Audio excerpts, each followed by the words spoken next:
right, to truly appreciate the mind of a memoir writer, you need to go inside the landscape that helped create who he was, and oh my God, does Augusten Burroughs have a hell of a story. Now, on the outside, Augusten grew up like any other kid. Raised in Pittsburgh, older brother, his dad was a university professor, his mother an aspiring writer-poet. But on the inside, well, that's where it gets a little more complicated. Augusten says his dad was a homicidal alcoholic and his mom was dependent on psychiatrists and prescription drugs. And if you've seen the movie Running with Scissors, and you see it right there, you know that it plays out huge in his life. Now I can focus on my writing. As a teenager, Augusten's parents divorced, so his mom sent him to live with her psychiatrist, who apparently was pretty unorthodox. Imagine this if you were a child. At one point, Augusten says that they made a hole in the roof of the house to get more sun. Another time, they wanted to live outside, so they just moved all the furniture onto the front lawn. And that's not even the odd stuff. He also claims the doctor kept a room called the masturbatorium. Yeah, you can imagine what happened there. Hope you've no business being in here. This is my masturbatorium. And you're using my blanket. I was just taking a nap. Nap? This is not the place for naps. He claimed the doctor examined feces regularly and had an electroshock machine. So when he was just 17, he left. That's right, Augusten Burroughs took off with just a grade school education and actually started out doing all right for himself. Ended up in the ad industry and he had a good career. But Augusten says all that stuff that happened in his childhood led to problems with alcohol. He had reoccurring nightmares, struggled with personal relationships. Once he sobered up, he decided to write his life story, Running with Scissors. There's more footage there from that movie. That's not his real family, they're actors. But it wasn't as straightforward. Here's what happened to me, because the psychiatrist's family came out and they disputed it. They filed a lawsuit, gave an interview to Vanity Fair, and eventually the lawsuit was settled out of court. It did not stop Augusten, though. He's kept writing dry about his battle with alcoholism and this latest account of his father, a wolf at the table. Ladies and gentlemen, Augusten Burroughs. Good to see you, man. Welcome to the show. Hey, thanks for having me. Obviously, I want to talk about the book, and I want to talk about your father, and I want to talk about that. But first and foremost, you worked with Orville Redenbacher? Yeah, when I was a teenager, yeah, I got a job when I was a kid in advertising. I was 19 when I got the job, and then 20 when I started working, and it was on the Orville Redenbacher popcorn account. And so, yeah, you know, one day, unfortunately, this was the 80s, and I would sometimes wear a bow tie to work with my sunglasses and a red sweater, and the shot you showed earlier was not pre-scripted. I just happened to be wearing a red bow tie the day Orville came into the office. And so, yeah, I will never live that down. Awkward. Slightly. You know, it's weird. I was almost cast as, they were looking for an Orville replacement because he was getting on in years. They hired that young curly-haired kid. Well, that was his son. Oh. But apparently they were estranged for a while, so the commercial brought them together. Nice. I had no such luck in my life. How close were you with Orville? Did you talk to him and hang out with him? I saw his penis. What? Yeah, I have seen Orville Redenbacher's That counts penis. as close. That's close. Augusten? I mean, it wasn't like I went out actively searching for it. It was one of those. It was a urinal moment. Right. And when you are at a urinal, and the popcorn king is beside you, despite no matter what your sexual orientation, you're going to sneak a peek. You're gonna look. Because it's Orville. Listen, I want to ask you what it's like, but don't, because it's not my business. No, you don't want to know what it's like. No, I don't want to. Really? No, yeah, no. Oh, I don't want to know. Oh, no, Okay. you don't want to know. You know, you'd mentioned that. Focus on the popcorn, the buttery topping, and... Stop it. What? You'd mentioned that he was estranged from his son in some bizarro way. Could you relate to Orville Redenbacher's son? Because you write about your dad here, A Wolf at the Table. Yeah. It's a memoir of my father, and it's not like, wow, my dad was a swell guy. No, my dad wasn't a swell guy. And you know, it was a little scary to write this because people know me for kind of funnier books. I mean, horrible, but funny. And I kept imagining people, you know, like holding the book up to their ear and shaking it to listen to the broken parts because the funny's not working. But I didn't have the sort of defense mechanism that a sense of humor is that I had in Running with Scissors and Dry and the other books. Well, tell me about your dad.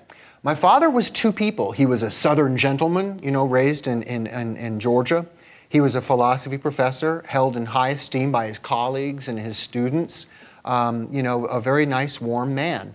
But I didn't know that man. The man that I knew, my father at home, when the audience left the theater, so to speak, was a dark, menacing, sadistic person. My father, the best way I can explain it, he was an alcoholic, but that wasn't the problem. My father was missing something human.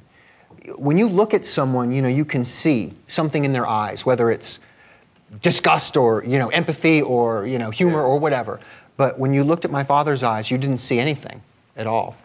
So it was a brutal childhood. It's funny because when I was touring for the book Running with Scissors, people would say to me, oh, you've had such a terrible life. And I would always think, this is the good part. This Running was with the... Scissors paints a really complicated picture of your life, and if that's the good part, yeah. Yeah, Running with Scissors was the sort of dessert of my childhood. Oh, boy. A Wolf at the Table was the brutal stuff, But you know what? When I would go out looking for books about the complex relationships between fathers and sons, I didn't find them. I would find, sports books or sort of Norman Rockwellian advice from dad to his boy. And it made me feel like, am I the only person who had a bad dad? I mean, there are a lot of great dads in the world, but there are also a lot of dads that are... Could you put this book out when your father was alive? I could have, yeah, because my father wouldn't have read it. He never read anything I wrote. If my father did read this book, he would have had no reaction at all. My father didn't have emotional reactions in that sense. You were not there when your father died, but you were there as he was dying? What was that like? It was... He had withered up, to just a tiny shell of a man. I have an older brother, and my brother is 8 years older. So they had a bit of a relationship first before I came along. My father looked at my brother, and he said, you were a good boy. You were a good son. And then my father looked at me, and you could see, he sort of opened his mouth, and he thought, do I have anything to say to that one? And then he didn't say anything, and he turned away. So there were no last words. There's no Hollywood ending, my father. But it was right. I mean, that's what I expected. Now, I thought I would feel this wave of grief because my dad has died. And even though we didn't have a close relationship, dad is dad, I thought I'd feel grief or longing, and I didn't. What I felt was free.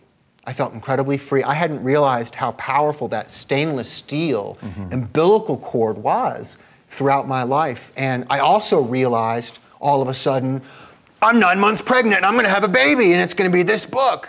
Wow. I mean, I didn't plan to write this dark, intense sort of thriller of a memoir. Let me ask you a question. I mean, Running with Scissors, is everything in this book true? Or did you, because sometimes the art of storytelling takes over. Here's the thing is, I do my best to recall conversations and I mean, is every word accurate? As best as I can make it. I don't lie. I don't make things up. I'm not going to write about working as a farmhand and milking cows, because I didn't do it, right. But what I do is I go back and I tell the story of my life. Now, when I write, I'm not one of those sort of MFA-trained writers, who sits down and thinks, what's the best voice for this? When I write, I stare at the space on my laptop, between the screen and the keyboard, and my memory is extremely vivid, and it goes back deep, deep, deep, deep, deep into early childhood. I can remember being 8 months old, and were you at 8 months? Were you working on a farm as a? You know what? I was living on a farm. You were? Okay. Yeah, I was living on a farm actually. So it's. I write as fast as I can to keep up with what is essentially a movie, and I trust the memories. I trust that they are in fact memories. Someone asked me in an interview recently, because I opened the book with a scene where I'm looking through the tiny hole of a saltine cracker, and the interviewer said, "But how do you know that that's not a family story that you were told? That." And when you think about it, the stories that you're told as a child are, when you were little, you used to love to jump up and down and throw. Yeah. They're funny. You're not going to tell your kid about the time you looked through a saltine cracker. You're not going to notice. Terrified of your father. That, yeah. And the thing I like about this book, and you have no closure whatsoever, and it's almost, because I think that people search for closure. I don't think it exists in most stuff, and it certainly can't exist in your story. And I wondered, If there is no catharsis, what do you get? You know what? Like, it's like the whole healing thing. People ask a lot, do you feel healed? Healing is a television word. Healing makes the audience applaud. Yeah. But there's some things you don't heal from. If your child dies, you're not going to heal. If you had a horrible psychopath of a father, you don't heal. You end up with holes, but you overcompensate in other ways. So I would never trade anything in my life. I wouldn't trade what I went through for a sort of happy, normal childhood. Well, there's an irony to the fact that your greatest and most profound pain is also the reason that you have a career and are successful. Yeah, it's like recycling a dented tuna can, you know, into something new. It's green. Yeah, I had the audiobook of Wolf at the Table, and there's music in the background. And there's a Canadian connection. Yeah, there's a total. You know, I wanted to make the audiobook different from every other audiobook. I wanted an audiobook for sort of the iPod generation. And dude, this is a gloomy one. I have your other audiobooks, and yours are more of a personality. This one is just kind of like, holy shit. Well, you know what? I knew I couldn't read it with the same voice because people would expect, my mother is standing in front of the bathroom mirror, smelling polished and ready, like Jean Naté, dippity-doo, and the waxy sweetness of... So I channeled like a real low Kathleen Turner voice. And then I thought, I want to score this like a motion picture. And my audio publisher was like, oh no. And then I was like, I want to do sound effects, sound design. Oh no. And then I wonder if we asked rock stars if they would read the book and write the original song. So Tegan Quinn from Tegan and Sarah wrote me an amazing song. She's a great writer. She's great. Yeah. Ingrid Michaelson, Patti Smith, Seawolf. So it's a real... It's cinematic. You can find it on lots of places, obviously iTunes. Augusten Burroughs is called A Wolf at the Table. Thanks for coming, man. Thank you for real pleasure to see you. Augusten Burroughs. All right, stick around. Still to come tonight from Kids in the Hall and News Radio, the one and only Dave Foley. Ever since I was 14,